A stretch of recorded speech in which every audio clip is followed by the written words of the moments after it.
Hello കൂട്ടുകാരെ, അപ്പോൾ എനിക്ക് ഇന്ന് രാവിലെ തന്നെ കുറച്ച് നത്തൽ കിട്ടിയിട്ടുണ്ട്. നത്തലെന്ന് പറഞ്ഞാൽ ചെറിയതാണ്.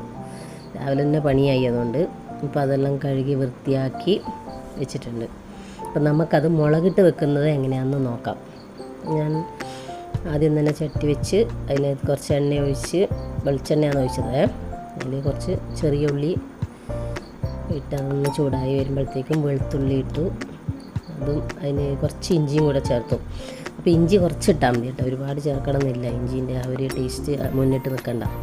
പിന്നെ അതിലേക്ക് ഒരു വലിയ ജീരകം, പെരുംജീരകം എന്ന് പറയും നമ്മളിവിടെ, അതിന് വലിയ ജീരകവും ചേർത്ത്, പിന്നെ അതിലേക്ക് കുറച്ച് തക്കാളി. അപ്പോൾ നമ്മൾ തേങ്ങയും നരക്കാതുകൊണ്ട് ഞാൻ അത്യാവശ്യം കുറച്ച് വലിയ തക്കാളി തന്നെ എടുത്ത് 2 എണ്ണം. ഇത് തേങ്ങയൊന്നും നരക്കുന്നില്ലല്ലോ, അതുകൊണ്ട് കുറച്ച് കൊഴുപ്പ് വേണ്ടേ. അപ്പോൾ തക്കാളി ഇട്ട് കുറച്ച് ഉപ്പൂടെ ആഡ് ചെയ്തു അതിന് ശേഷം നമ്മളത് നന്നായിട്ട് ഒന്ന് വഴണ്ടി വരുമ്പോഴത്തേക്കും നമ്മളതിലേക്ക് കുറച്ച് മുളക് പൊടി, 2 സ്പൂൺ മുളക് പൊടി ഇട്ടു, മഞ്ഞൾപ്പൊടി ഇട്ടു. അതൊന്ന് ലോ ഫ്ലെയിമിലാക്കിയിട്ട് ആകുമ്പം ഒന്ന് ചൂടാക്കി കൊടുക്കണം. ഒന്ന് ചൂടാക്കി ആയതിന് ശേഷം നമ്മളത് വാങ്ങി വെച്ച് തണുക്കാൻ വേണ്ടി വെക്കണം. തണുത്തതിന് ശേഷം നമുക്കത് അരച്ചെടുക്കേണ്ടതാണ്. അപ്പോൾ ഇത്രയും സാധനം നമ്മൾ അരച്ചെടുത്തു. അപ്പോൾ അതിൽ ചട്ടിയിൽ കുറച്ച് വെള്ളമെല്ലാം ഒഴിച്ച് അരക്കുന്നതിലേക്ക് ഒഴിച്ചു. അപ്പോൾ എന്നിട്ട് ആദ്യം നമ്മൾ ചട്ടി എളുപ്പത്ത് വെച്ച് അതിലേക്ക് എണ്ണ ഒഴിച്ചു, ഒരു ഉലുവ ഇട്ടു. കുറച്ച് ഉലുവ ഒന്ന് മൂത്ത് വരുമ്പോഴത്തേക്കും 2-3 പച്ചമുളക് ഇട്ടു. അതിലേക്ക് കുറച്ച് കറിവേപ്പിലയും കൂടെ ആഡ് ചെയ്തു.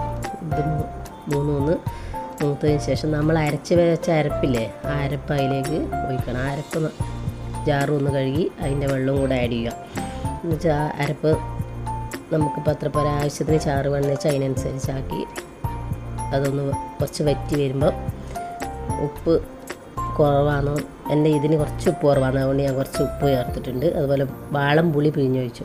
ഞാൻ വാളംപുളിയാണ് നത്തൽ വെക്കുമ്പോൾ അധികം വാളംപുളിയാണ് നത്തലിന് ഉപയോഗിക്കൽ. അപ്പോൾ വാളംപുളി ഒഴിച്ച് ചാറൊന്ന് വറ്റി വരുമ്പോഴത്തേക്കും നമ്മൾ ഈ നത്തലിട്ട് കഴിഞ്ഞിട്ടാകുമ്പോൾ നമ്മൾ അധികം വേവിക്കരുത്, അധികം വെന്ന് ഞാൻ തുടങ്ങി. അപ്പോൾ നത്തൽ വാരിയിട്ടു. നത്തലും വാരിയിട്ട് കുറച്ച് വറ്റി വരുമ്പോൾ നമുക്ക് ഗ്യാസ് ഓഫ് ചെയ്യാം. അതിലേക്ക് നമ്മൾ കുറച്ച് വെളിച്ചെണ്ണയും നനച്ച് കുറച്ച് കറിവേപ്പിലും ആഡ് ചെയ്യുക. ഞാൻ ഇതെല്ലാം നമ്മളിത് അടിഞ്ഞു പോകാതിരിക്കാൻ നമ്മളിത് ചുറ്റിച്ച് കൊടുക്കുക വേണ്ടി ചട്ടി. അപ്പോൾ എൻ്റെ ഈ ഒരു കയ്യിൽ ക്യാമറ ഉണ്ട്, ഫോണും പിടിച്ചിട്ടാണ് പരിപാടി. അപ്പോൾ ആരുമില്ല, ക്യാമറമാനൊന്നും ഇല്ലാത്തതുകൊണ്ടല്ല, ഞാൻ തന്നെയാണ് ചെയ്യുന്നത്.